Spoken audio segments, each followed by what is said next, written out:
How do I redeem my Walmart gift card for cashback? Hello, everyone.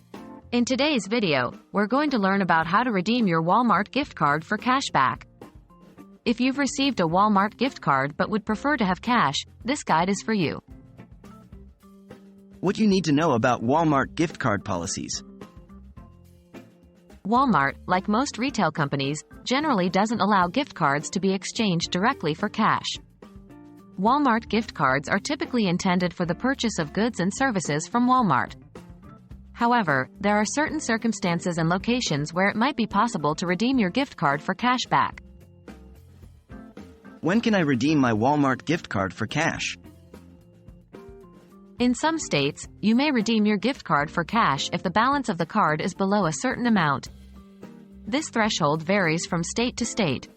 It's important to check your local regulations or ask at your local Walmart customer service counter to see if your state allows this and what the cash redemption threshold might be. How can I redeem my Walmart gift card for cash? Here's a step-by-step guide. Step 1. Visit your local Walmart store. Step 2. Go to the customer service counter. Step 3. Ask a representative if you can exchange your gift card balance for cash. Remember, this may only be possible if the balance is below a certain amount as per your local state laws. Step 4. If allowed, the representative will process the transaction and you will receive your cash.